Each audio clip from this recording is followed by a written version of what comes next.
house always wins. Play long enough, you never change the stakes. The house takes you.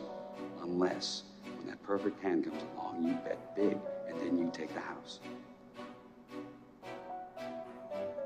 Been practicing this good. A little bit. Did I rush it? Felt like I rushed. That was good. I liked it.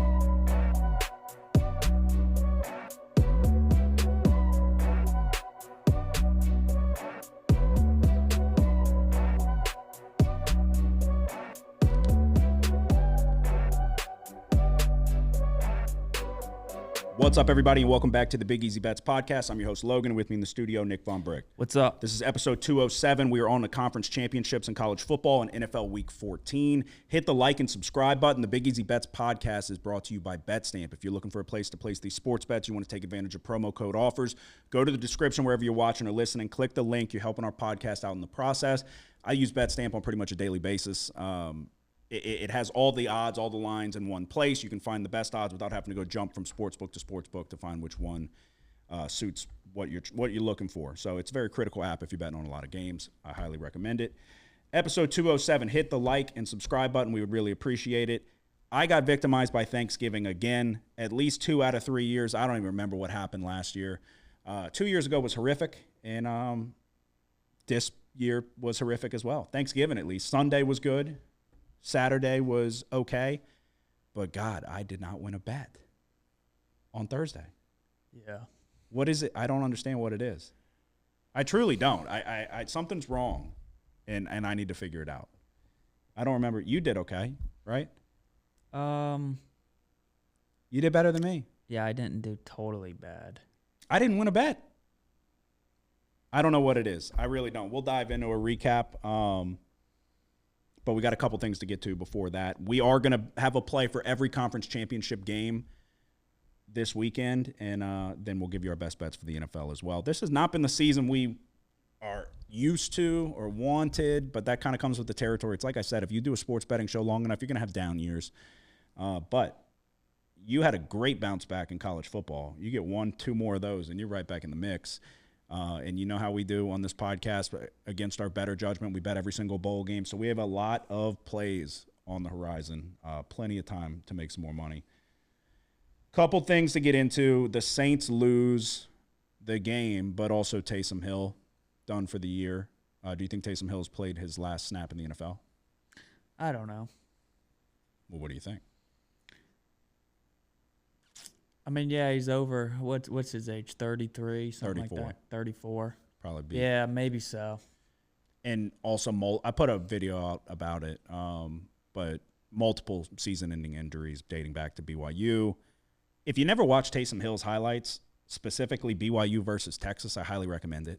The guy, absolutely. That's when he burst on the scene, torched Texas, just ran all over him, was hurdling people.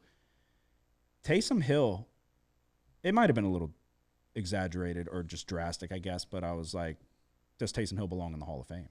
Oh, I don't know. I don't think you've never seen a player like him. No. So what's the criteria for the Hall of Fame, I guess? Because he's done something that has never been seen before.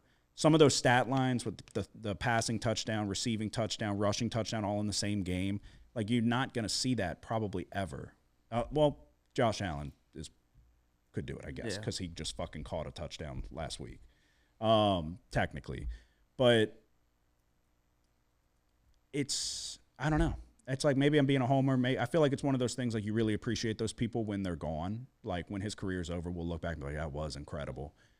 But the production is, every time he got the ball in terms of running or receiving, it's like he did something good. He was very, very productive. Yeah. Quarterback playing, I understand. I wasn't one for him being the starting quarterback, and I still stand by that. He's not a good starting quarterback in the NFL, but he's capable. So to be able to play pretty much every single position, he could probably play safety if he wanted to, or outside linebacker. Like, I think it's pretty remarkable, and like it sounds like you agree. We've never seen anybody like him before. He's very productive. Why would he not be eligible, I guess? You know what I mean? It's a kind of a different. He's in a category of his own. So, yeah, I don't know. I mean, is it crazy? Zero chance? I would think very little chance. I'd say 20. I just don't know if he has the stats, you know. Yeah, but that's what I'm saying. This is a unique situation, though, because he's in a league of his own. He's in a category all on his own, because you're literally able to play every fucking position, basically. So he's like the epitome of a football guy. You just throw him out there, and he's gonna make plays wherever you need him. So, but yeah, Saints lose. Derek Carr, man. Derek Carr. I'm not going to dive into it. I'm not going to give a whole rant. I have too many times at this point. Derek Carr is who he is. If you're surprised at this point, it's fourth down. He's gonna pump and then take a sack and game over. He's gonna get strip sacked and he's gonna be oblivious in the post game press conference, and he's making a lot of money. That's about it. Yeah, we're the worst on fourth down. Yeah. No, we're just bad. And Derek Carr's not a good quarterback. He's a middle of the pack quarterback on his best day. I'm not going down the road again. Let's talk Ohio State, Michigan, which obviously I was on it, so we would recap it anyway. Ohio State, that might be the worst loss in Ohio State history. When you take into account the rivalry, when you take into account that they were nearly a 3-touchdown favorite at home against one of the worst Michigan teams in recent memory, a team that couldn't even pass the ball, no threat to pass. And with all the everything circulating around Ryan Day and his inability to win the big one, and especially this game, and you've lost to him 3 years in a row, you have the most expensive roster in the country. You have superstar wide receiver talent, superstar running back talent, superstar D-line, loaded top to bottom. And you lose, what was it, 13-10? Yeah. That's got to be the worst loss in Ohio State history. Up there. It's certainly in the conversation. Top 3 for sure. Just everything that goes around it and the expectations, and to lose like that. If you're an Ohio State fan, you got to, and I'm financially invested in Ohio State this season. There's no way you have confidence in Ryan Day. And then if they don't win a national championship, that's got to be it for Ryan Day. Yeah, they gotta make a deep run. They got to get to the national championship. Like, for they have him to keep his job, and they have to show, like, yeah, exactly that. But also, you got to like your first. I'll probably bet them against the spread first game. They got to come out and trounce somebody by fucking 40. You have to. I don't understand. So why do you have what? Is it Chip Kelly? Is it Ryan Day? Who is it that is so conservative and will just continue to run the ball? It's like they wanted to beat them at their own game or something. At the end of the first half, when they had to throw, they threw it all over, marched right down the field, scored a touchdown. You have Jeremiah Smith has the potential to be maybe the best collegiate wide receiver. If he was in the right situation, size, speed, ball skills, ability to attack the ball, everything is like second to none. You've got Ibuka, you've got Tate, you've got all these people. How are you not? And then Will Howard, dude. What the hell? Yeah. He's not good. There was a couple weeks ago. It was before McCord imploded against Pitt. I was starting to think, well, what if Ohio State had just kept McCord? Yeah. And you got to kind of think back on it. Like, well, what if they did? He would, like, at Syracuse, obviously, he's had a lot of turnovers and stuff. But But that one totally game different, was the worst. Totally different situation, though. Yeah. Where they're relying on him to throw it 50 times a game. Yeah, you don't have those running backs behind him. To where if he was at Ohio State, I think this team is a lot better than last year's. As far as talent's concerned, it's like he wouldn't really be asked to do all that much. Yeah. Yeah, no, I mean, he's throwing the ball all over the yard. He's able to throw the football. Yeah. And it didn't seem like it, though, last year. So, I don't know. Is it just lesser competition? But clearly it's in there. I don't know. Is it on Ryan Day and the team for not developing him and then giving up on him so quick? But to give up on him and spend all this money on the roster and to settle on Will Howard is criminal. You gave up on this guy because you had to be certain in Will Howard. You spent all this money. Will Howard's a liability. Yeah. Dude, that pick six was so bad. And it was just like the Penn State pick six. Stop throwing that route ever because he clearly just predetermines he's going to throw it. I couldn't believe it. I was literally scratching my head. Like, oh, my God, I can't believe they're really going to lose this game. Obviously, I bet on them. Horrible bet. It's like this was your chance to get him. Ryan Day, you can't win this game. This was your chance. And to go out like that, what did Davis Warren have? Davis Warren had 62. He was 9 of 16 for 62 yards and 2 interceptions. 9 of 16, 62 yards, 2 interceptions. They only had 235 total yards of offense. Ohio State only had 252. They ran it 26 times for 77 yards. I don't understand. I don't understand why Tate is your leading receiver. I don't understand why Jeremiah Smith only has 5 for 35. They must really, truly not believe in Will Howard. I guess. But when you're playing a Michigan team that has no threat to pass, so you know it's going to be low scoring, and I don't know. I don't know. Will Johnson wasn't playing. Some of their best players weren't on the field. It's inexcusable loss. Inexcusable. He's going to be fired. He's got to be if they don't win the national championship. And then but that's like, Ryan Day's just not a good coach. The brawl, which we'll touch on that in just a second. We'll just touch on it now. They got in a brawl at the end of the game, and players had to be pepper sprayed, and like it was getting ugly there for a second. And then you just see Ryan Day off in the background just looking, just blank face. His players are in a brawl, and then a guy walks by, he goes, "What happened?" And then there's the clip of Jack Sawyer, which I like Jack Sawyer a lot, and you got to feel for him. Yeah. Had been there 4 years, hasn't beaten Michigan once. And he was the one who kind of, I guess, instigated the brawl, but he wasn't going to let him plant the flag. And he grabs, like, I don't know if it's an assistant coach or whoever, just somebody affiliated with the team. He's like, "I'm not letting him plant the flag on the field, bro." Like, Ryan Day's just standing right there. Like, this guy's like you can feel, like, the passion and just the disappointment and all of that. And Ryan Day's just sitting there, like, basically with his hands in his pockets. It's like, what are you fucking doing? Like, what do you do? What do you do? Like, Ed Orgeron's going to be in the mix. He's going to be in the middle of that shit fucking going to battle for his guys. It's like he just looked like shell-shocked. I don't know. Yeah. But in terms of rivalry weekend, what are your thoughts on, like, the fighting? Obviously, you don't want people getting hurt and pepper sprayed and all of that. But I'm going to be honest with you. I don't need to, like, virtue signal or whatever. I fucking love it. They start fighting at the end of that game. Like, I don't want anybody to get hurt or anything, but that's what it's about. Yeah. That's what it's about. That's when it fucking means something. And granted, I mean, so that was the whole question with rivalry week and all the transfers and all of that. Do people even care anymore? Do they have any pride in their team because they're 1 year mercenaries at this point? They're getting transferring every single year. There was nothing but fights. Yep. There was so many fights and flag planting and this and that. Do you think they should do away with the flag planting, not allow it? I don't know. I wouldn't be surprised if they did, but I mean, like, how are they going to enforce that? With a fine? Guy who plants it gets suspended. I don't know. Yeah, I don't know. It'd have to be a fine, but it's like, who gives a shit? I love it. That's what makes college sports the best. If you try to plant the flag on the team you just beat, they're going to want to fight you. So yeah, but and I don't disagree with wanting to fight them for it. I don't disagree either, but fucking beat them. That's what Ryan Day said in the postgame press conference. Like, we're just not going to allow that to happen. It's like, you could have won. Yeah, you could have beat the team that you were a 3-touchdown favorite on.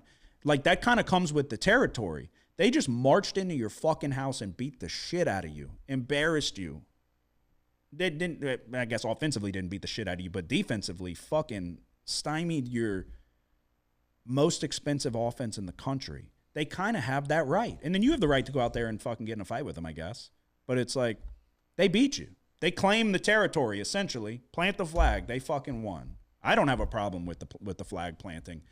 Obviously, you don't want players to get maced and somebody to get seriously hurt. And I was kind of like, I have the futures ticket on Ohio State. I'm like, please, God, get fucking Jeremiah Smith off the field. Yeah. Don't let him hurt him.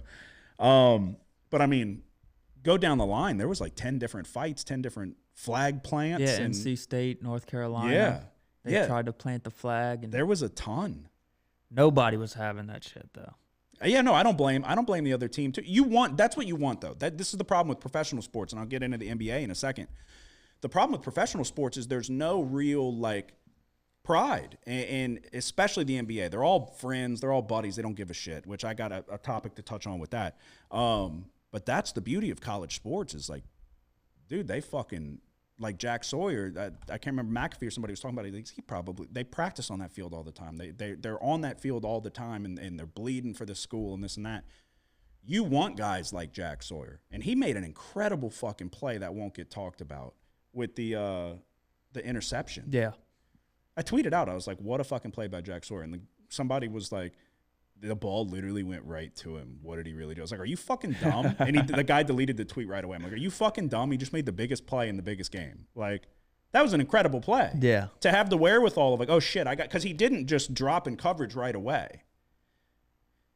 And then that play it'll never be remembered. That's not going to be ever remembered ever. That was an incredible play at that point in the game. And so I feel for guys like that. But the beauty is you still have a shot. You got everything right in front of you. The season's not over. Yeah, you lost your biggest rival. You got embarrassed. But you go win a national championship. That'll make things – that'll solve all your problems. And then they'll still have one over on you. But who gives a shit? You'll have a ring to show for it. So speaking of the NBA ratings are in the gutter. And they can't figure out why. They're scratching their head. Why does nobody give a shit about the sport anymore? So one thing that they're going to do, instead of getting the teams to play better defense and not shoot threes every single time down the floor, they're going to partner with 2K, and they're going to have shot meters and things like that on the broadcast. I used to really like the NBA. I used to be a big-time fan and follow it. I couldn't give less of a shit about the NBA. There's no defense played. They literally shoot threes every single time down the floor. I don't know if Steph Curry's to blame, if Steph Curry ruined the NBA because he was so good at basketball that everybody's like, we got to keep up now. The product is fucking terrible. Terrible. Adam Silver wants to be everybody's best friend. They're worried about everything but the product on the court.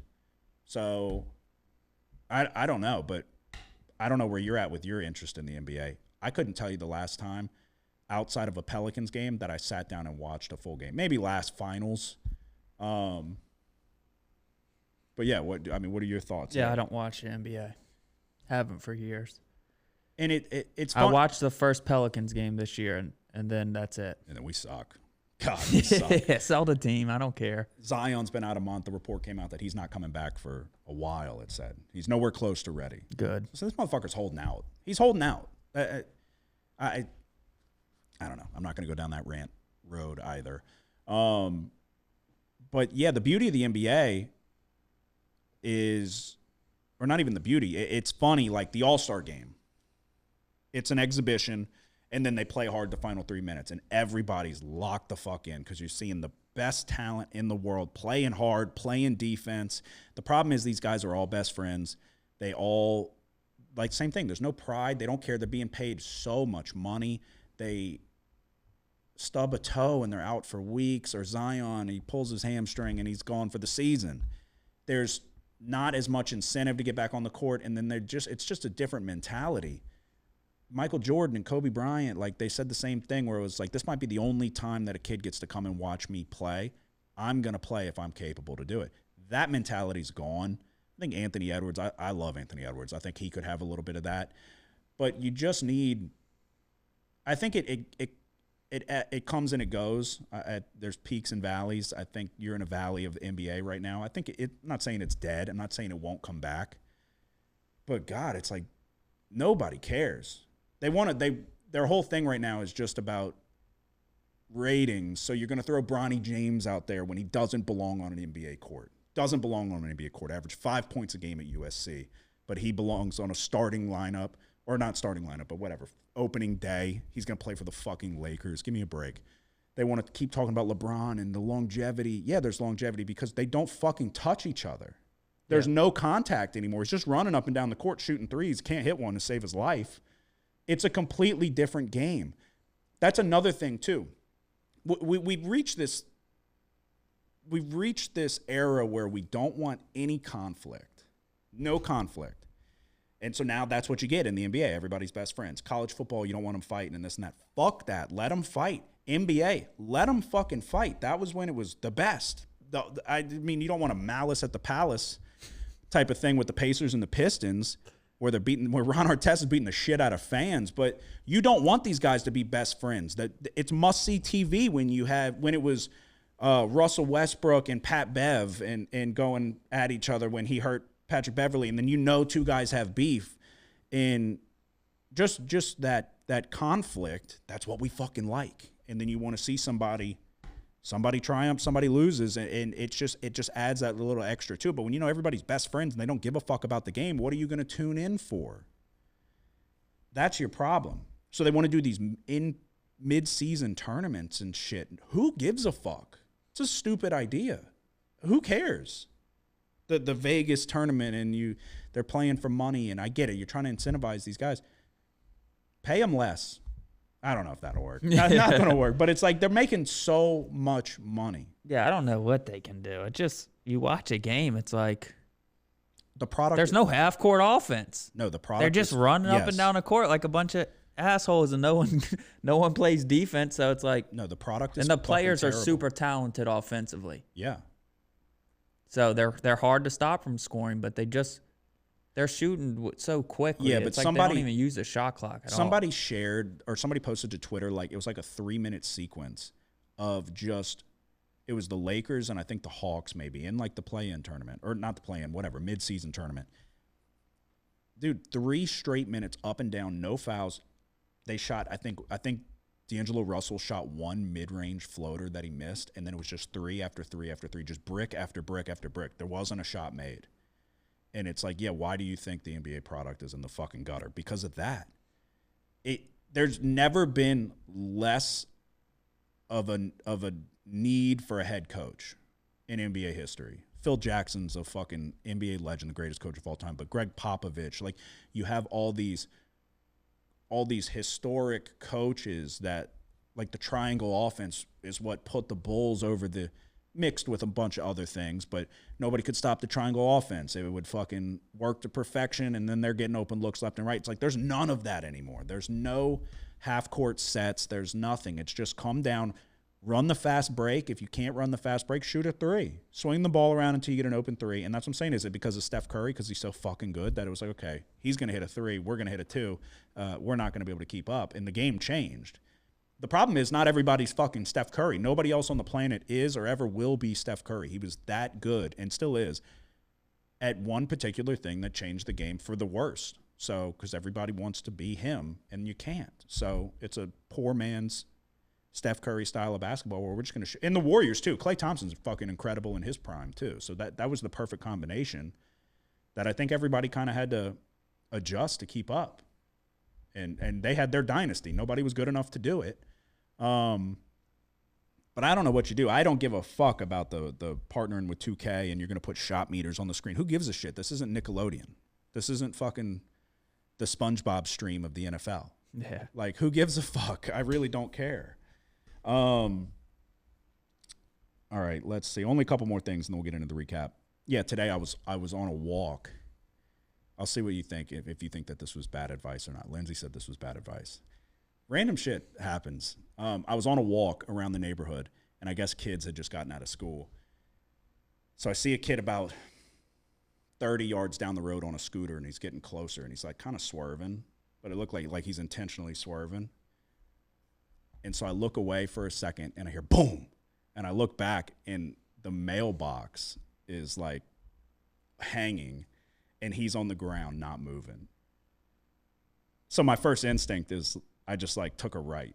And I'm walking away. And then I'm like, the adult in me kicked in.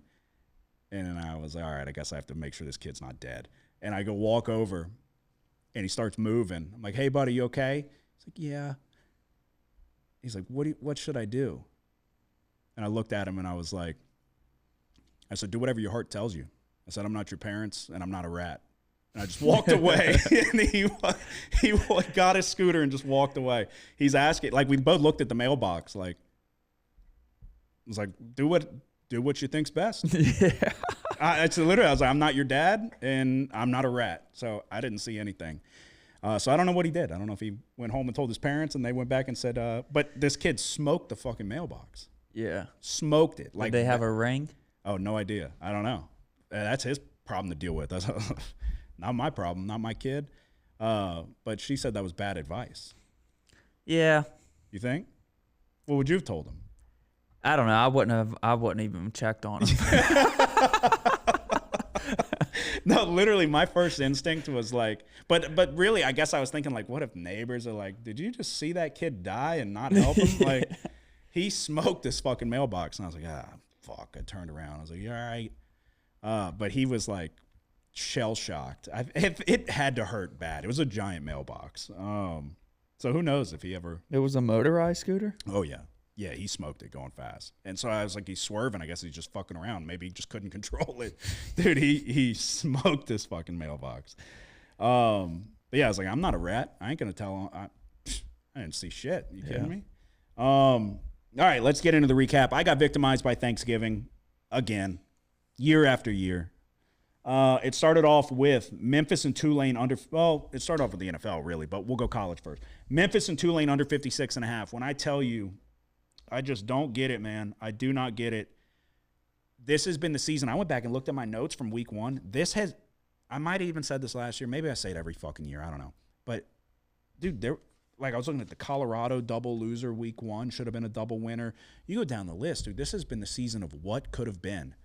Memphis and Tulane under 56.5 was looking really good. And then Memphis broke a 50-yard run when they could have ran the clock out. And then obviously you know what's going to happen there. Yeah, 2 minutes and 41 seconds left in the game. 47-yard touchdown run. And then Tulane marches down and gets a meaningless touchdown to lose by 10. There was 58 points scored. We got under 56.5. 2.5 minutes left. You get one more first down, you're running the clock out, break a 57-yard fucking touchdown run. Ole Miss, Mississippi State over 61 in the Egg Bowl. There were 24 points scored in the first quarter. On pace for 96 points. Obviously knew that was not going to keep up, but scoring basically came to a halt. Really tough. Ohio State minus 20, we talked about it. One of the worst losses in the history of the program. We were just off to a brutal, brutal start. Then we started rattling off a couple winners. South Carolina plus 2.5. They went outright. Lenore Sellers, dude. When you think you got him, you don't. It was incredible. What was it, 3rd and 16 at the end of the game where he scored the touchdown? Dude, incredible performance running the football from Lenore Sellers. UTSA plus 7. They got inside the number. I don't remember exactly everything, but they did enough offensively to hang in this one. So Kansas minus 1 was a bad bet. It was a fun ride. I said I was going to ride it till the wheels fell off, and they did. They looked like they looked like a team that beat 3 straight ranked opponents and just kind of came to a screeching halt. It was tough game, never had a chance. I kind of said it at the end of my breakdown where I was like, it does worry me. Baylor can put some points up on the board. Jalen Daniels made a couple poor decisions, and then they really just could not do anything. The defense for Kansas did not show up at all. So bad play there. Notre Dame USC under 52. Bad play. Really was. Arizona State minus 8.5, though. Needed this one. They absolutely obliterated them. Final score was 49-7. Killed them. Arizona's bad. Indiana minus 28.5. This one was fun. They won 66-0. So I said, if Signetti's the guy that I think he is, he's going to come out here and beat the shit out of Purdue, and he did just that. Frustrating. Auburn plus 11.5 in the Iron Bowl. Auburn forced 4 turnovers, I think. They actually got forced out of bounds with no time left on the clock at the 3-yard line. I don't know if you saw it. It was one of those, they got the ball back with like 30 seconds. Bama's playing heavy prevent, so they're just taking everything they give them, running down the field. And they were trying to score. They almost fucking did. But, dude, Peyton Thorne's just not that good. There was opportunity here for Auburn, but Bama's defense played pretty well. It was a frustrating one. And then I hit absolute rock bottom. Saturday night, it's not even on TV. I had to stream it from some random-ass website. New Mexico, minus 2.5 against Hawaii. Minus 2.5. This game closed minus 6.5. 4 points of closing line value. The starting quarterback was a late scratch for Hawaii. The backup Let me fucking read it. They lose 38-30, 4 points of closing line value. The backup was, he threw for 470 yards and 5 touchdowns. You want to talk about rock bottom, is staying up till 2 in the morning to watch New Mexico let Hawaii score 38 points with a backup quarterback. Devin Dampier, I talked very highly of him, talked him up last episode. He fucking played like shit.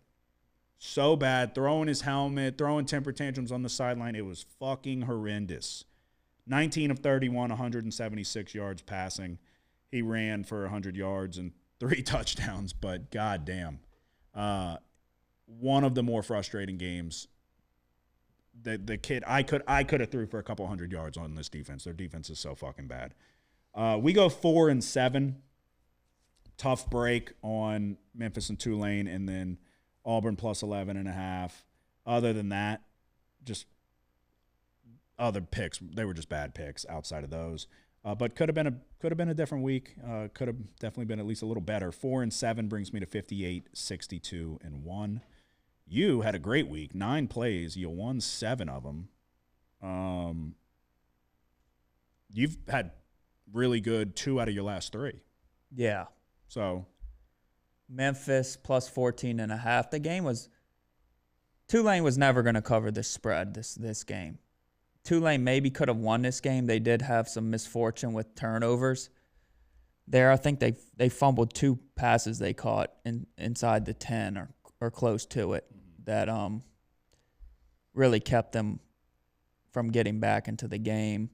Memphis won outright by 14 points, I think. Ohio minus 14.5.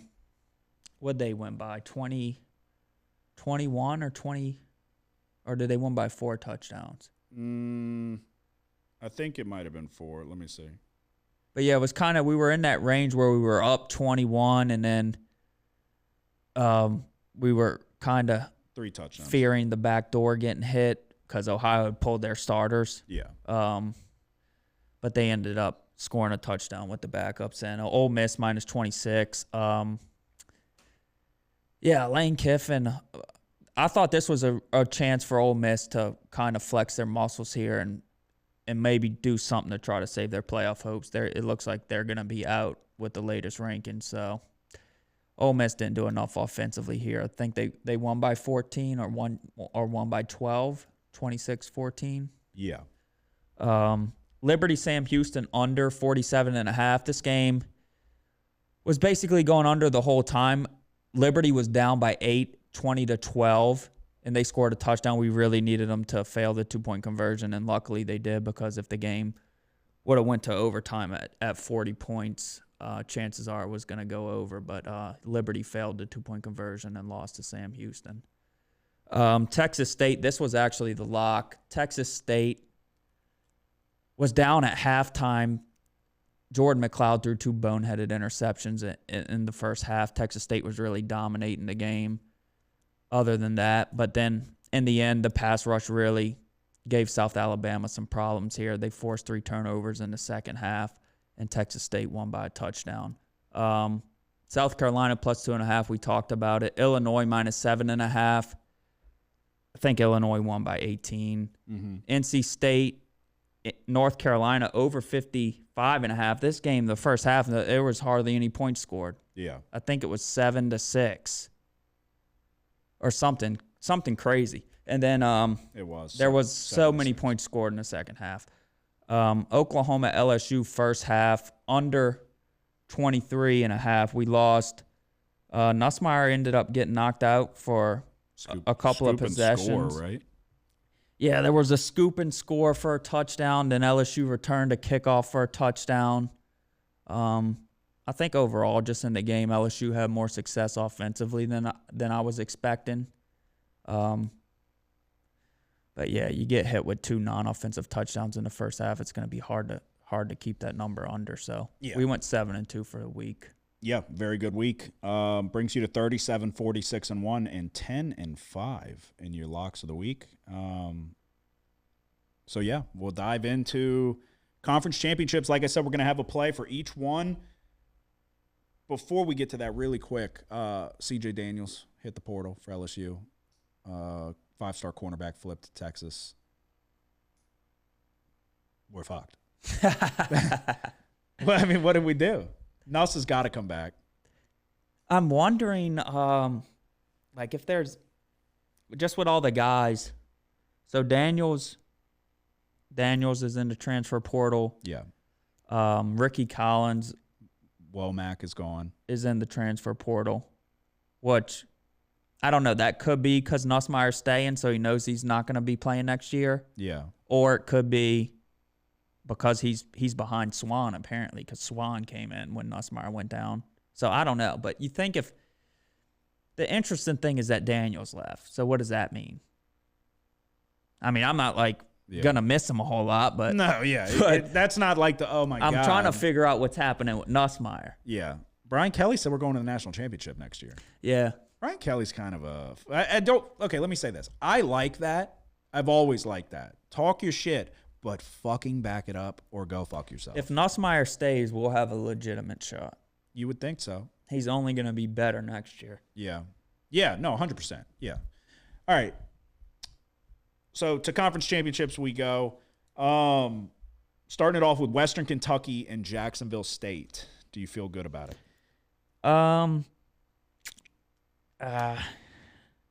So the question mark doesn't sound like it. Question mark is on Tyler Huff for Jacksonville State, quarterback. Questionable to play. Last I saw, there has not been updated information. Kind of the issue with this one here, or at least on Tuesday, giving it out so early. Yeah, he's going to be a game time decision. Yeah, so they just played. Yeah, last week. Yeah, 19-17. But obviously, Huff. Yeah, he got hurt midway through the third quarter. It was a close game. So this isn't one you feel good about then, obviously. Should we hold off? I don't think there's a big that big of a difference between the quarterbacks. Yeah. Because even Smothers is the backup. Logan Smothers, he came in, didn't really only threw the ball 6 times, ran the ball 5 times for 32 yards and a touchdown. Mm-hmm. But he's been running all year. He has 21 carries for 165 yards, 7.9 yards per rush, 2 touchdowns this year. The key to me for this game, last week Jacksonville State ran for 229 rushing yards on 43 attempts. Western Kentucky really won this game because they controlled the clock. They got to third down 20 times in this game, which is a hell of a lot of times. Oh, yeah. Converted 7 of them. They kicked a game-winning field goal with 3 seconds left to win 19-17. I think this game for Western Kentucky, it's going to be harder to repeat what they did last week.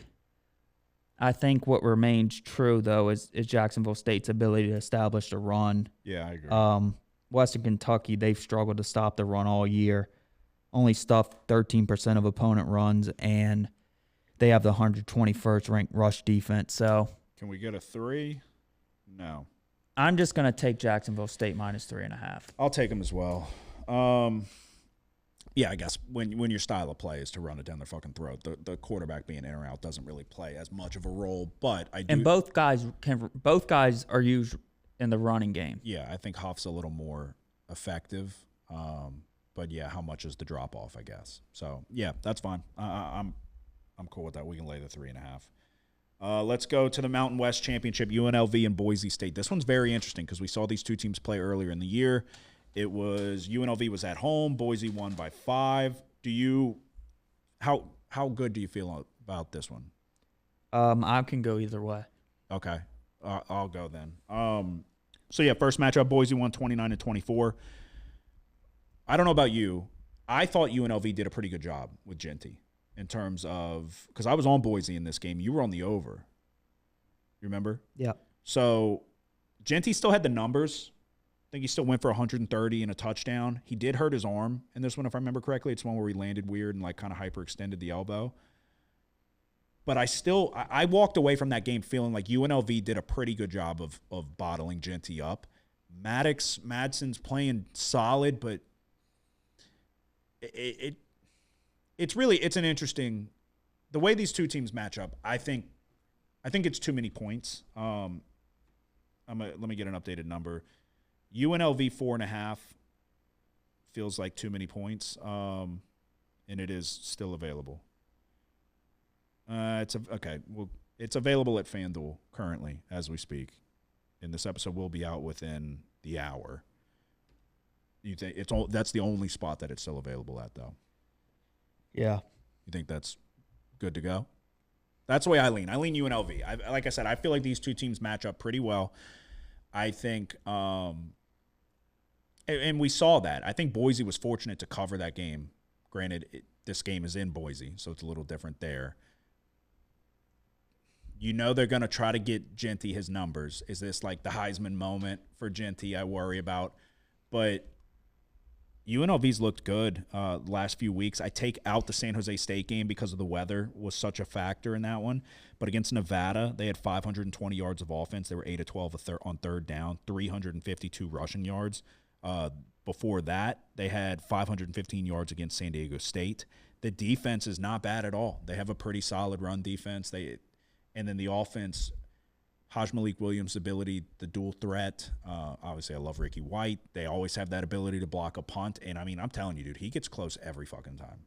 Like, I was on San Jose State against UNLV, and it was like, you are holding your breath. It's, like, remarkable that nobody can stop him. He gets there nearly every time, or he gets it. He's leading the country in punt blocks. So that's a huge factor there. I thought about possibly an over in place of it, but I think I'm just going to go UNLV plus 4.5. What are your thoughts? Yeah, that same questions that you have. I mean, can they contain Genty again? I thought they did a decent job.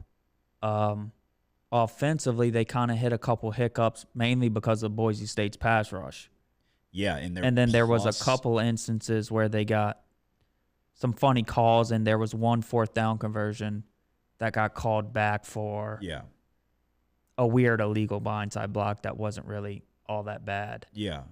So this is one of those. I think the game would have been closer if not for that one specific call. That was a drive that they were driving. No, yeah, this was a close game. It came down to that final touchdown drive from Boise. Yeah. It just feels like too many points. I think these teams match up pretty well. They know each other well, and it's kind of like what we talked about, whereas we feel like the teams that have met and are playing again, it seems like we kind of lean towards the team that lost. Yeah. So, yeah, the problem is UNLV really struggles in the red zone. They struggle to finish drives, which you wouldn't necessarily think because they run the ball well in Malik Williams' dual threat ability, but they stall out a lot. So that's a problem. But, yeah, I don't think I can't get behind Boise, and I love Boise. And I think Ashton Genty's the best player in the country. I think he should win the Heisman Trophy. So nobody even talked about the fact that he went over 200 yards last week. All you hear about is Travis Hunter. I think it's kind of a shame because he's putting together one of the better running back seasons we've seen in quite some time. So you think agreement there? UNLV plus 4.5? Yeah. Okay. All right. We move on to Tulane and Army. Tulane is 5-point favorites. The total sits at 46. Do you feel good about this one? I'm going to say this for the lock. This is your lock? Yeah. Okay. Interesting. All right, well, I'll give mine. I'm going to go under 46.5. Tulane's already seen Navy this season, so obviously same offense. The caveat here is that Horvath got hurt. He's much better than the backup, obviously. But they held him to 100 yards rushing, 2.9 yards per carry, 2 of 14 on conversion downs. They beat him at their own game. They ran the ball well. They controlled the clock. I think we could see Tulane kind of try to get back to that after the Memphis game. It worries me. They really struggled to stop the run against Memphis, which nobody really saw coming. Memphis' offense that was kind of underwhelming throughout the year, they looked great. I think that Tulane's going to be equipped to at least slow down Army here. And, I think your path to victory is to run the ball more with Mekhi Hughes. They did not run it very much at all against Memphis. So I think they had 57 yards in the game. Run the ball, try to control the clock, kind of same thing. Beat them at their own game. I'm going under 46 for Tulane and Army. So you said that one is your lock. Yep. Okay. Yeah, this is I will say too, SEC championship is going to be my biggest bet of the season by far. This is I put my legacy for what that's worth on the SEC championship, which we'll get to very shortly. All right, the Big 12 championship. First game on Saturday, 11 a.m., Jerry World. Iowa State and Arizona State. Looks like Arizona State -2. Total right around 50.5. What do you got for this one? Yeah, this one I'm stumped on. This one's tough. The biggest news, I don't know if you saw, Jordan Tyson is out for Arizona State. Okay. Leading wide receiver by far. 1,100 yards, 10 touchdowns. He's like I think the second leading wide receiver is Scadaboo. So that's not good. Iowa State grading out 119th against the run, giving up 172 yards per game, 96th in the nation. I like Levitt. I like Scadaboo. I'm going to lay the points. I like Dillingham a lot. I think they win and they're in, which the rankings had them. Yeah, rankings had them at 12, actually. So yeah, whoever wins this is in. Yeah, that's right, Big 12 championship. So, yeah, Iowa State, this is another one. Okay, I was kind of hoping this is another one I would consider an over as well. And then Tyson being out is a serious issue. It really is. But, dude, Scadaboo's arguably in the conversation. He's not going to be the best because of Genty. But, dude, I don't know if he's getting the credit he necessarily deserves. He's an incredible running back. And they like to put him in Wildcat, and it's very effective. Arizona State may have to kind of same thing, control the clock and kind of muck the game up a little bit. But I'm going to take the Sun Devils here. I like Dillingham. I like I like what they're doing over there. I think I'm going to lay the points. Arizona State -2. Yeah, I'm going to go with them as well. Even though I'm not the biggest fan of their defense, and I get Rocco Beck's playing decent, but just still, when you watch them, I don't know. They just do. I'm not totally still sold on them, you know. Yeah, I just still see agree. some like stupidity out of him, and then I really just not the biggest fan of Matt Campbell. Yeah, and that dates back a couple years for me, back when they had Purdy and all of that. So yeah, I agree with you there. All right, we go to the MAC championship. Ohio and Miami of Ohio. Miami of Ohio is -2.5. Total sits at 44.5. You know these teams better than I do. You were just on Ohio last week. Which way are you going? We're gonna go under 44.5. Okay. They played earlier in the year. Miami, Ohio won 30-20. They really controlled the game, held Ohio to 3.3 yards per rush. Ohio can't find success on offense without establishing a run. I like both of the defenses here. Ohio, 25th in the nation in yards per play allowed. Miami, Ohio, number 9 in the nation in yards per play allowed. Really, Ohio also did a decent job stopping the run against Miami of Ohio in their first game, other than there was one touchdown busted for 58 yards. I think both the defenses step up here, and I think both teams kind of struggle to run the ball and to move it much at all. So we're going to go under 44.5. Okay. I do agree. I do think it will be on the lower scoring side. But I'm going to go Miami of Ohio -2.5. And like you said, if the defenses show up and the offenses are struggling, I trust Gabbert more than Navarro. I think that Miami of Ohio is just more talented at the skill position and just kind of across the board. Ohio's on a really good run, and they're playing well. But indoors, too, it's at Lucas Oil, so you don't really have to brave the elements. It's not like what we saw last week with Ohio in a weather game. So if the defenses do show up like we're expecting, I trust Gabbert more than I do Navarro. So he got benched, actually, in the last time that these two teams played. Yeah. And it was pretty one-sided. They made it a little more respectable on the scoreboard. Yeah, it was 16-0 at halftime. Yeah. So, and I think that there was, when I was looking back at it, I think there might have even been situations there were points left on the field from what I saw. Yeah. So, yeah, I just think Miami of Ohio is better, and I trust Gabbert in these type of situations a little bit more. So I'll lay the 2.5. Not a super strong lean or anything like that. So SEC championship, Georgia and Texas. We've talked about it a little bit. Are we in agreement? Yeah. Okay. Yeah, like I said, I'm basically putting my we'll say legacy game, definitely this season, on this one. So one thing to consider with Texas in terms of the injury front, I try to find as much as I can. It's hard to find the information, but offensive tackle Kelvin Banks is questionable to play. He got hurt last game. He's going to be a first-round draft pick. I would imagine he's going to go, but we'll see. Texas beat A&M 17-7, but outgained them by over 200 yards. They ran for 243, won the time of possession battle. I don't think the score really does it justice for how this game went. Both of these teams are in win or lose, I guess. They're giving Georgia – ESPN already told you Georgia clinched, so both will be in win or lose. But if you're Texas, after what happened in the first matchup, you got blitzed by Georgia, got embarrassed on your home field. If you're Sarkisian and you're Texas, I feel like you got to come out and just prove to yourself. If you get steamrolled by Georgia again, there's no way you're going into the college football playoff with confidence and feeling good about yourself.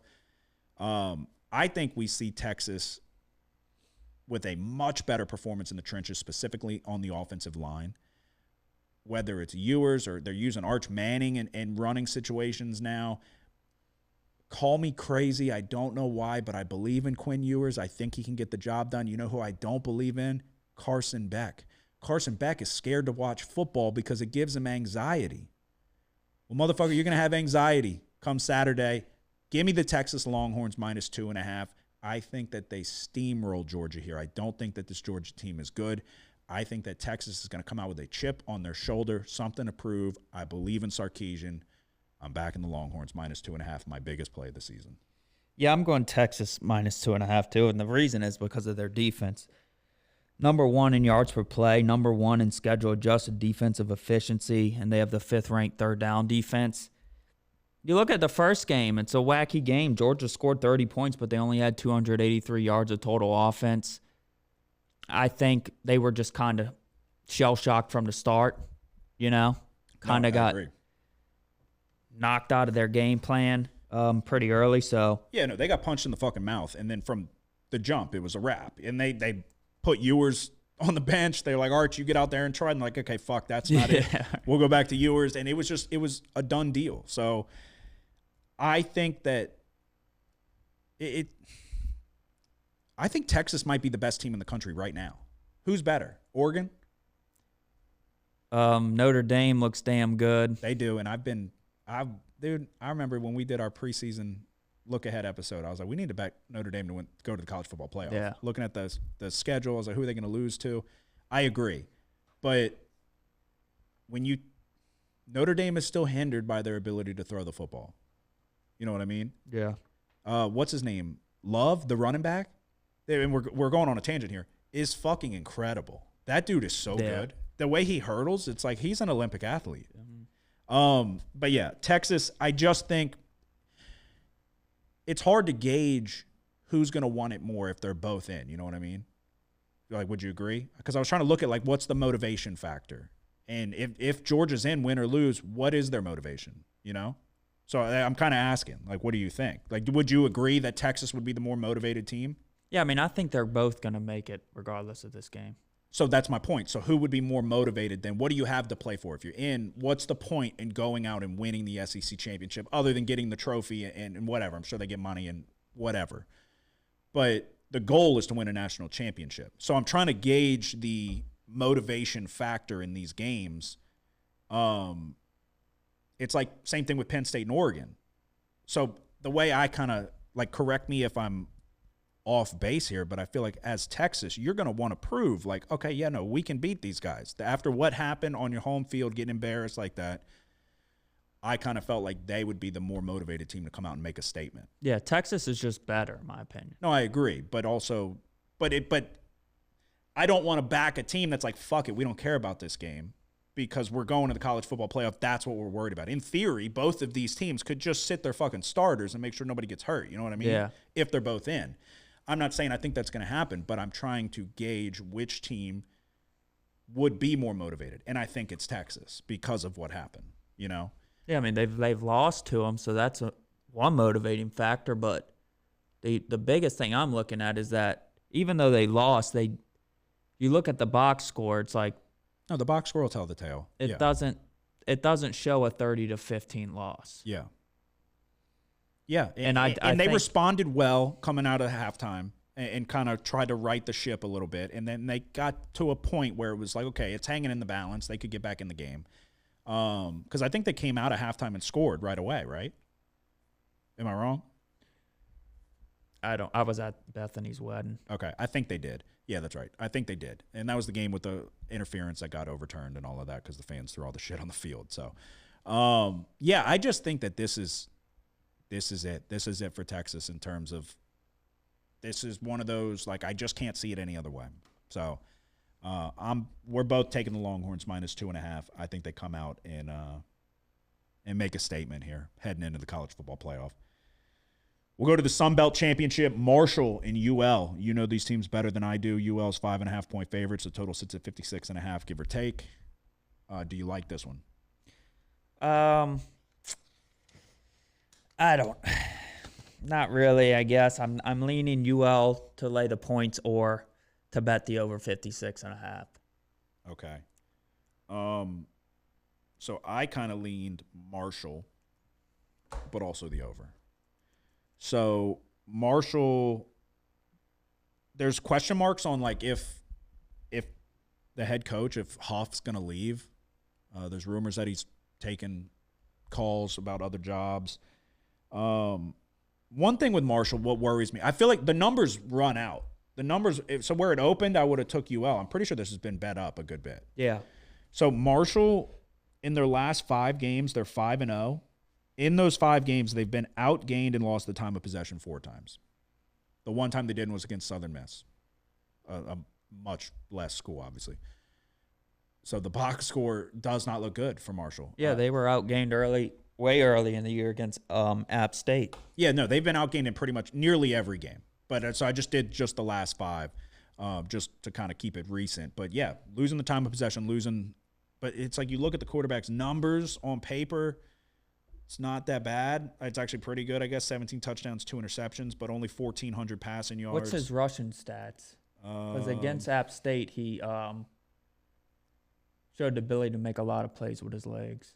544 yards, 4 touchdowns, 4.6 yards per carry. The thing with UL too, Woolridge is out. Pretty certain. The backup's in. What's the backup's name? I don't know, but I can't remember. Let me see. It's not a huge drop off. I know the guy. Fields. Yeah, he's been there for a while. Okay, Chandler Fields. Yeah, he's been there for a while. So, but that, I mean, it is. So they were both going. I remember it being like, who's going to start coming into the season. So it's not a huge drop off. You know what I mean? Against UL Monroe, he was 17 of 26, 188 yards, 2 touchdowns, and a pick. I don't love this one either way. I get scared to take UL because of their defense. Yeah. Should we just go over? Yeah, I guess. Over 56.5. This is a really funky one. Maybe if you're listening, don't bet it. But this was one originally. Right when I saw it, I was like, okay, over game. Yeah. Even last week, I nearly bet Marshall JMU over 52.5. But it was 17-0 at halftime. Yeah. And somehow James Madison blew a 17-point lead at halftime and lost in 2 overtimes or 4 overtimes, something like that. Yeah. All right, we go to the Big Ten Championship, number 3 versus number 1, Penn State, taking on Oregon. Oregon's 3.5-point favorites. The total sits at 49.5, give or take. What are your thoughts here? I'm going under 49.5. Okay. I want to take the points with Penn State. Yeah, I don't blame you. One of the reasons is, but I'm not a big fan of Penn State, but this matchup kind of reminds you of the Wisconsin game for Oregon. Yes. Except Penn State's just better than Wisconsin. Yeah, I think Wisconsin's a poor man's Penn State, 16-13. I don't think I scratch my head with Oregon because one week they look incredible, but then the next they don't. I don't think the defense is that good. I think Penn State has the better defense. But Penn State, dude, I was on Minnesota, and they nearly beat Penn State. But then Penn State comes back and trounces Maryland. I don't know. I think that this is, if you're James Franklin, you got to get one. You got to get one. And there's actually a scenario here. If they beat Oregon and Texas loses, please God don't. But if that happens, Penn State would be the 1 seed. Yeah. They, by default, they beat the number 1, and then Texas is 2. Penn State would jump to number 1 team in the country, which seems crazy. But, yeah, I think I'm going to do it. I think I'm going to take the Nittany Lions here. Plus 3.5. You're going to go under? Yeah, under 49.5. Okay. I can't get a beat on this Oregon team to feel like super confident about. Penn State, what they have with Tyler Warren, arguably best tight end in the country. And then, the two-headed monster at running back.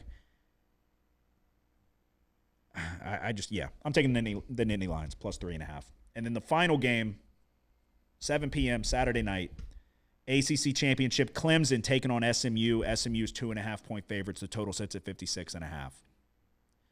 I like this one. I don't know about you. How good do you feel? I have a lean, but Which way is it? I kind of want to take Clemson. Oh, I want to take SMU. Okay. Why do you want to take Clemson? I guess it's just contrarian thinking, Okay. SMU's looked really damn good the past 5 weeks, They have. Yes. I don't think Cal's that bad of a football team. They killed Cal. No, yeah. 38-6. Virginia is not very good, but 33-7. I think SMU's defense is good, and then some weeks they just look like shit, though. So I told you. So we just were on South Carolina against Clemson. Lenore Sellers was not really much of a threat to throw the ball. I think Kevin Jennings is a much better quarterback. Lenore Sellers is a much better runner, but Jennings is capable of running. I just don't believe in this Clemson team. I don't think they're that good. I think SMU knows if they lose this, they're out for sure, even though they're like 7 or 8, something like that. If they lose this game, they're out. The committee's going to kick them out. So I just don't really think that this Clemson team is that good. I can't get to it. The 4-point win on the road against Pitt with the backup quarterback, the 24-14 win on the road against Virginia Tech with the backup quarterback. I can't get those games out of my head. I don't think Klubnik is playing that well. I lean SMU. I think I'm going to take SMU. I mean, you can certainly go Clemson, obviously. It's not like we got to be in agreement on everything here. I just feel like Dabo Sweeney's already talking about, like, oh, some people will be real mad if we're the first 3-loss team to win the national championship and the whatever playoff era. It's like, buddy, y'all aren't that good. I don't think they're that good. And Clemson frustrates me. I don't think the secondary's that good. If the offensive line for SMU can hold up. Yeah, that's my big question is I think when Jennings kind of faces pressure, I mean, yeah, he has some escapability, but I don't know. That's my big concern here for SMU. Yeah. I mean, if they can get after him. All right, you want to go head-to-head? I can't get to Clemson. I can't do it. That's why, I was on South Carolina. South Carolina was fortunate to get that one. It took some heroics from Lenore Sellers. Is Jennings going to be able to do that, I guess? They don't have as good of a defense as South Carolina, obviously, but I wasn't blown away with Klubnik's performance. I just don't think they're that good. I don't. And maybe it's I just don't like them. I don't like Dabo Swinney. I don't like the vibe around this Clemson team. But I think SMU's defense is good enough. And I think if we're going to battle and we got to pick Jennings or Klubnik, I'm taking Jennings. So give me SMU minus 2.5. What are you going? Shit. I'm going to go under 56.5. You can take Clemson if you like them. It doesn't have to be same side. But yeah, I mean, for what it's worth, that is the way I would lean. All right. Just your lock left, right? Yeah. All right, best bets of the week in college football. It's a lock, Kramer. You've had this thing under control for almost 3 years now. But it's a lock. They need that fucking juice. They need that next bet. They need. Come on. Yes! When they win, they go fucking crazy. You're a bad motherfucker. Go in that shower, grab your fucking nuts, and tell the world somebody's sniffing my fucking nutsack today. Cause I ain't got time to fuck around no more. All right, it's Tulane Army. Tulane's 5-point favorites. The total's 46. Last week against Memphis, Tulane uncharacteristically struggled stopping the run. They also had 3 turnovers. Tulane all year has been really good against the run. 32nd rush defense in the nation. Historically, John Summerall has been really good against service academy teams. Generally, I would lean to lay the 5 points with Tulane here, but it's going to be cold, and it's at Army. 23 degrees that night. So that kind of worries me a little bit. Just like if you remember the Saints traveling to play in the cold in the playoffs or at the end of the year, we always seem to suck. And then even last week, Miami going to Green Bay. Yep. Teams that don't have winners, I feel like they struggle when they go to play in the cold. But we're going to go Tulane Army under 46. I think maybe Army has a little bit more success running. I'm not totally going to dismiss the fact that Tulane gave up over 200 yards rushing to Memphis last week. But I kind of think it's like slow, methodical play from Army. Yeah, I'm in agreement there.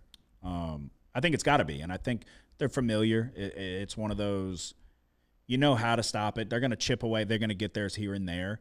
But, yeah, I don't think, if you can just minimize the explosives, don't let them bust a long one. It's not like they're going to throw some crazy looks at you that you haven't seen before. So the Tulane should be very familiar with it. The numbers jumped out that I don't want to take Tulane with the points here. I would certainly lean that way. But yeah, I feel good with the under 46. So that's your lock of the week. Yep. Alrighty, there you go. That is our best bets for conference championship weekend. To recap, I am going Jacksonville State minus 3.5, UNLV plus 4.5, Tulane Army under 46, Arizona State minus 2, Miami of Ohio minus 2.5. My lock of the week, if I was still giving them, would be Texas minus 2.5. I probably shouldn't even put that bad energy on it, but we're gonna take, what we say, over 56.5. Marshall UL. Penn State plus 3.5, and SMU minus 2.5. All right, we're on Jacksonville State minus 3.5, UNLV plus 4, Tulane Army under 46 for the lock, Arizona State minus 2, Miami, Ohio under 44.5, Texas minus 2.5, UL Marshall over 56.5, Penn State, Oregon under 49.5, Clemson, SMU under 56.5. Okay. There you go. That is our best bets for college football. We will now recap NFL, give you our best bets for the upcoming week, week 14. It was, like I said, a Thanksgiving. I got victimized. It's what happens to me every single year. I don't know what I did to the wrong people, but Thanksgiving, I'm not going to win any fucking bets. Lions minus 10. They jumped out to 16-0. We're going in to make it 23-0, and Jahmyr Gibbs fumbles on the 5-yard line. And when that happens, Nick and I were texting about it. There was too many things that just kept happening when you let these teams hang around, at any team in the NFL. The talent discrepancy is very thin. You let these teams hang around, that's what happens. Bears get back into the game. We'll talk about that real quick. Matt Eberflus was fired. The Bears finally, you knew it was inevitable. It's kind of why I said I didn't want to back the Bears, because it was coming that they were going to fire Eberflus, and I thought it was going to come in the form of a 40-point loss to the Lions. But it came in the form of the worst mishandling of a late game situation that you'll ever see. And the Bears might have, this season, the Bears have the top 5 of all the worst mishandling of late game situations. They have just found ways to lose and lose and lose in the strangest scenarios. But I don't know how you fucking sit with a timeout in your pocket and you let 35 seconds run off the clock and you only get one play off. One play when all you need is a field goal to tie. And Eberflus was the fall guy for that because Caleb Williams couldn't be the number 1 overall pick, Heisman Trophy winner, blah, blah, blah. What the fuck is Caleb Williams doing? He audibled the play. No urgency. I can't believe he's not taking enough heat for that. 30 seconds to go. You get the play in. You know you got to fucking hurry. You know you have a timeout. And you audibled the play. And just, he had no idea. I don't think that that's getting talked about enough. Yeah, they want to put it all in Eberflus. And he's a fucking idiot because at the end of the day, I mean, at some point you got to be like, you know, when this thing's getting down to under 10 and he hasn't snapped it yet, you got to call the timeout and be like, okay, we're going one play to the sideline now. Even when it's 20 seconds and he's nowhere near ready because to that's go. That's how I would have played it. Get up, hurry up, run one more play, and if it's in the middle or anything, you have the timeout to. Yes. Because really, it was going to be a really long field goal, but a makeable one. Yeah, no, 100%. And you leave yourself enough time that you run the play, and even if you're inbounds, you still have time to run up and spike the ball. No, it's remarkable. There's not often situations where the entire public is correct at the same time, but this was one of them where everybody in their living room was going, what the fuck are you doing? Call timeout or run a play. And Matt Eberflus and Caleb Williams both just pissed down their leg, had no idea what to do. I think Caleb Williams was literally just oblivious of the situation, but Matt Eberflus was I guarantee you he knew and just froze. Had no idea what am I supposed to do in this situation. And that's the beauty of the NFL. It is going to, if you're a fraud, it is going to expose you. We saw it with Nathaniel Hackett in that timeout situation last year. It is going to expose you 2 years ago.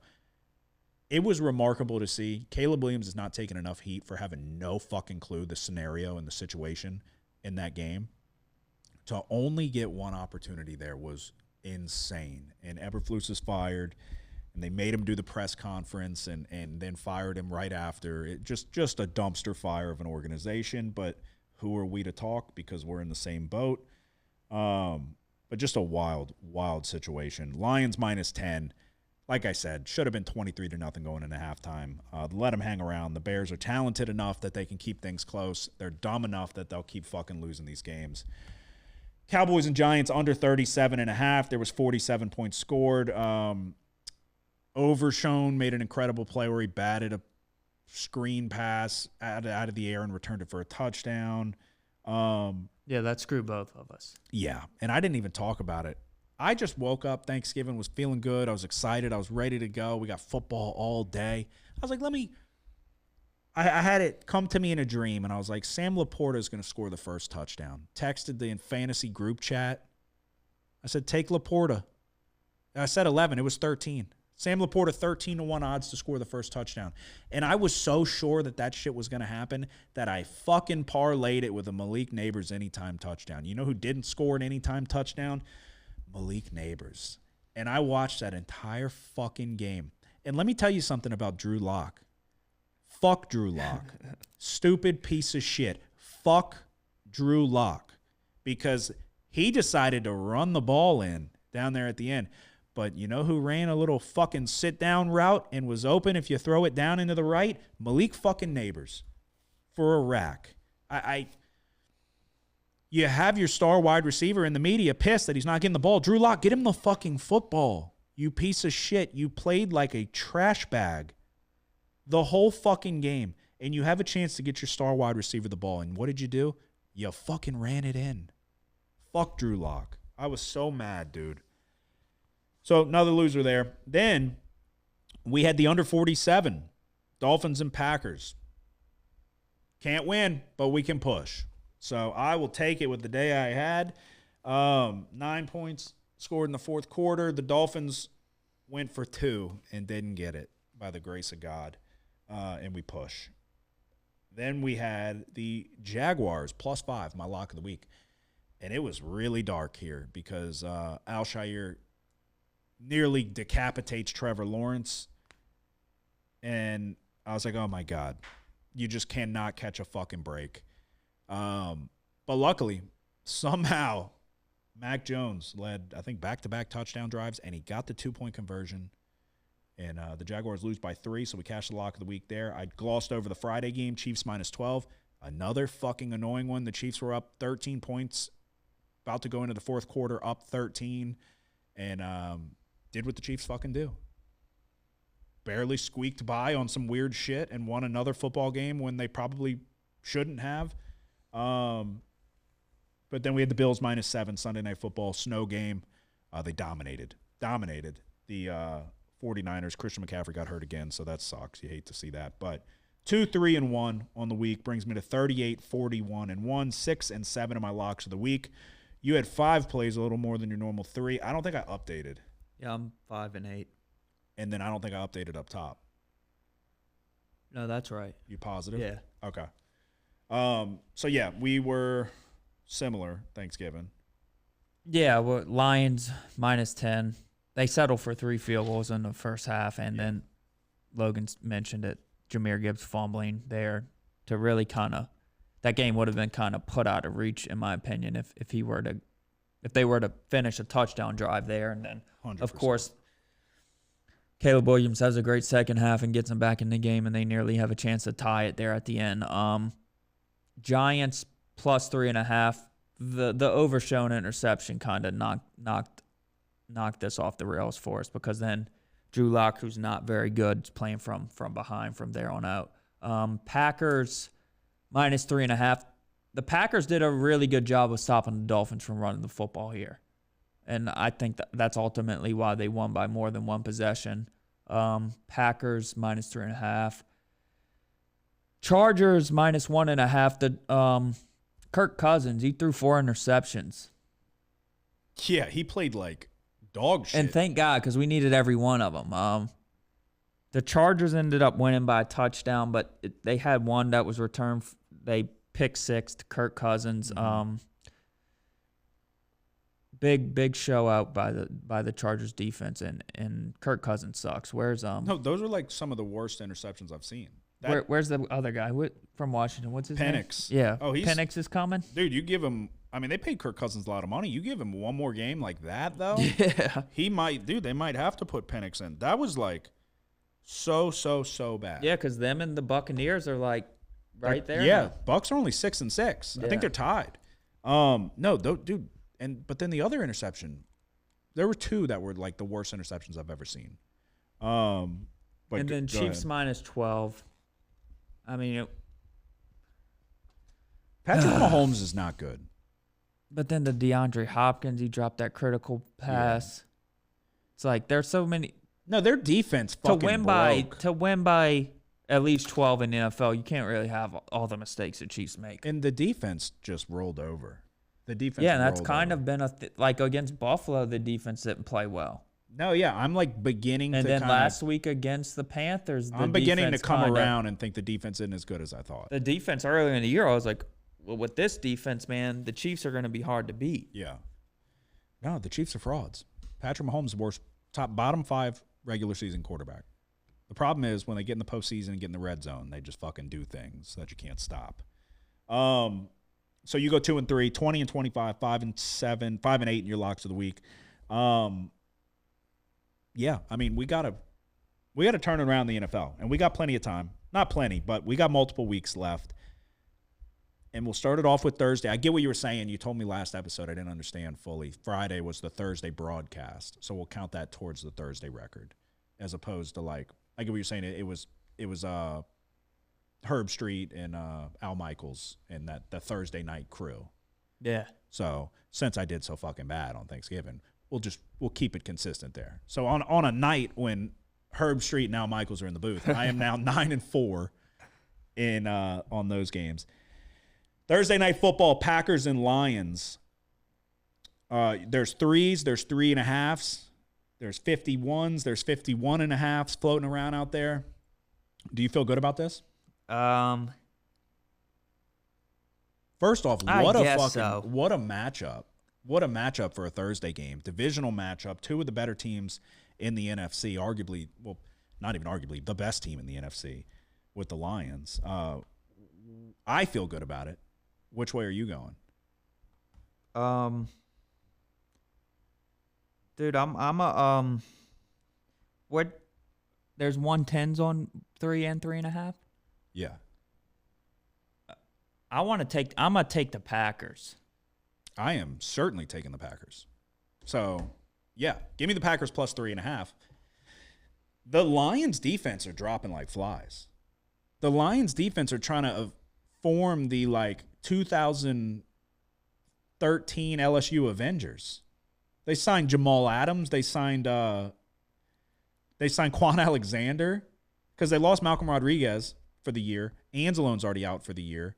Obviously, Hutchinson's been out. This Lions defense is dropping like flies. I've already got question marks with the secondary.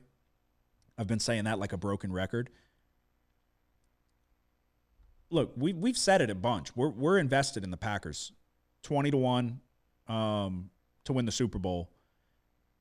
This Packers team has the potential to be one of the best teams, or they already are one of the best. They have the potential to be the best team in the NFC. You're going to find out a lot of questions are going to get answered here. Going on the road, divisional matchup, 3.5 points is too many. Josh Jacobs is running the shit out of the ball. I hope Romeo Doubs is coming back. Short week. It was a concussion. I think he'll be back. Short week, though. I wouldn't shock me if they held him out, but this is a big game. Jordan Love's taking care of the ball the last couple weeks. If Jordan Love gets out of this game with no interceptions, the Packers are going to cover this number. They might win the game. Defensively. Jair Alexander. Yeah. Is he ever coming back? I'm not sure. I would imagine. He didn't play last game again. No, he didn't. He's been questionable. Let me see. I'll see if I can. I mean, I'm sure we won't know. I'm sure it'll just be questionable all the way till the shit's about to start. Yeah. He was at practice, so he's practicing for the third straight day. So that's a good sign. But, yeah, no, I'm taking the Packers, dude. I think that with the Lions, I don't know. Goff has the ability to turn the ball over, too. We've seen him get the yips. I trust him a little bit more than Jordan Love, at least in that department. But the ceiling for Jordan Love is sky high. The talent is there. Josh Jacobs and his ability to run the football, it has been a huge get. That has kind of been the story of this NFL season, was the NFL running backs who were kind of cast aside. I'm going to take the Packers plus 3.5 on a short week. I think 3.5 is just too many points. The 3 and a hook, it means I'm taking Green Bay. So, and we're in agreement there? Yep.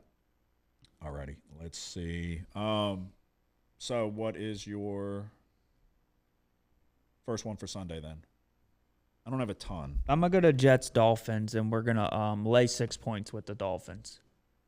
Okay, interesting. The Jets, man.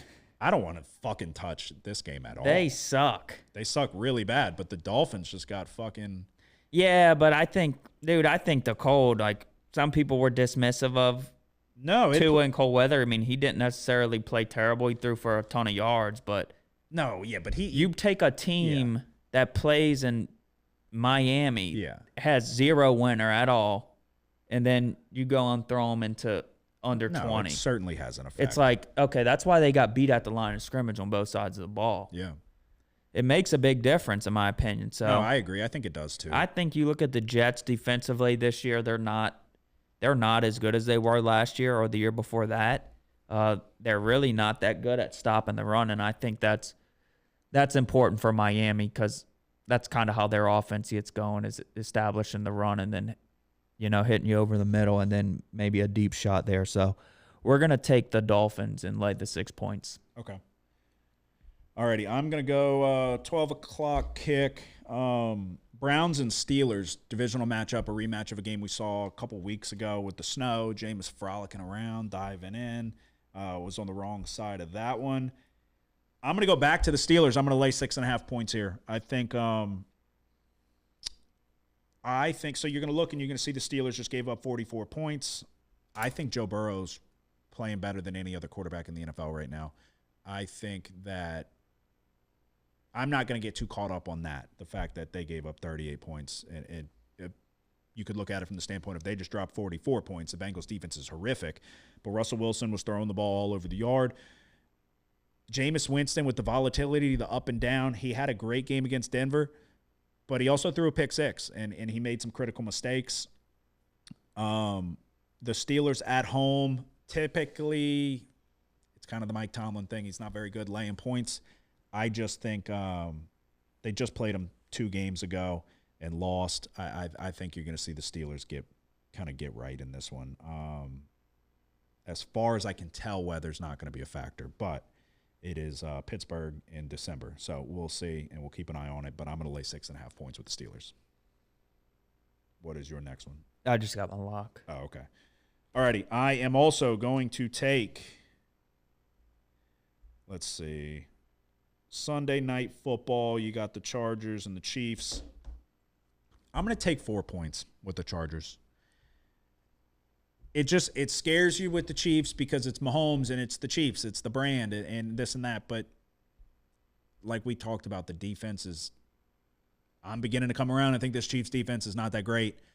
The offense has problems on the offensive line specifically. They're having a really tough time protecting Patrick Mahomes. Ladd McConkey, it's up in the air on if he's going to play. If he doesn't go, that does suck because Quentin Johnson plays football like he doesn't have hands. But I trust Harbaugh and Roman, and I think that they're going to be able to at least game plan to be in this one. 4 points feels like too many points, so give me the Chargers +4 on Sunday Night Football. Let's see. Monday night, I'm going to take the Bengals-Cowboys over 49.5. You got any thoughts there?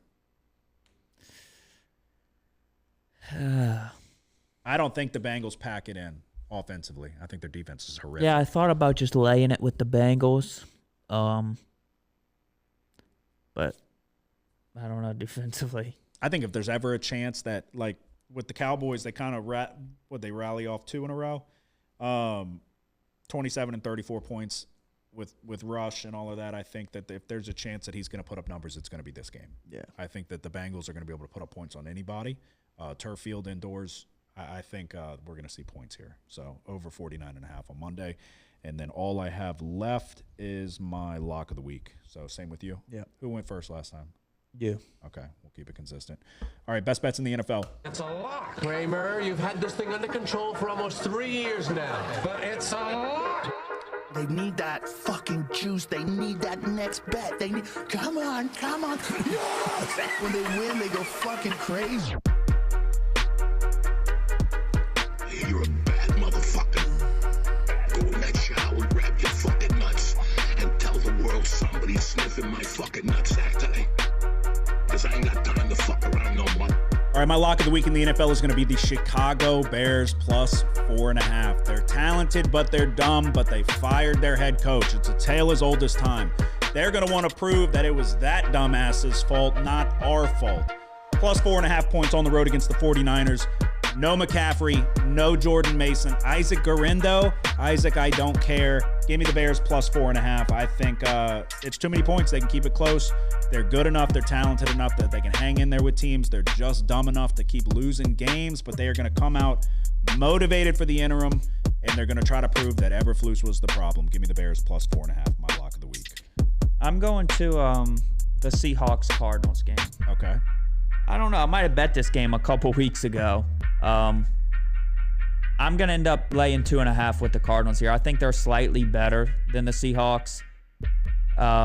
You look at the game 2 weeks ago, it was 16-6. Seattle won. I think the Cardinals are just better than that offensively. I like their ability to run the ball. I think the Seahawks struggle a little bit to stop the run here, so we're going to lay 2.5 with the Cardinals. I'll take it too. It was a weather game. I don't love it enough to make it a lock, but I guess I love it enough to endorse it as well. It was a weather game. There was a pick six in that one. I'd maybe consider an under too, but for the sake of this, there's just a lot of inconsistency with the Cardinals because Kyler Murray looks fucking fantastic one week. Throw the ball to Marvin Harrison Jr., please, but McBride's one of the best tight ends in the league, if not the best. And then, Connor and the ability to run the football. Yeah, I agree. Yeah, with Trey Benson as well. Yeah, that too. Yeah, I agree. I'll take the Cardinals with you. Minus 2.5. I've been saying I don't believe in the Seahawks team. The Jets fucking found a way to lose that game. Yeah, so I'm with you there. So, all right, that is our best bets for the NFL. To recap, Thursday night, taking the Packers plus 3.5, Steelers minus 6.5, the Chargers plus 4.5. Did I say? God damn it. No, Chargers plus 4. Cardinals minus 2.5, Cowboys and Bengals over 49.5, and my lock of the week is the Chicago Bears plus 4.5. We're going Packers plus 3.5, Dolphins minus 6, and the lock is Cardinals minus 2.5. All right, there you go. Episode 207 is in the books. Conference Championship weekend, NFL Week 14. I told you I'm putting my legacy on the line in college football, SEC Championship. It's going to be a make-or-break game for this season. Anything to say before you go? Nope. All right, hit the like and subscribe button, and we're going to try to make some money. Like I said, there's still a lot of plays left on the horizon with bowl season around the corner. It's going to be a very exciting first year of the 12-team college football playoff, and we're going to, like I said, try to make some money. Y'all have a good one. Who dat? The house always wins. Play long enough, you never change the stakes. The house takes you. Unless, when that perfect hand comes along, you bet big, and then you take the house. Practicing this a little bit. Did I rush it? Felt like I rushed. That was good. I liked it.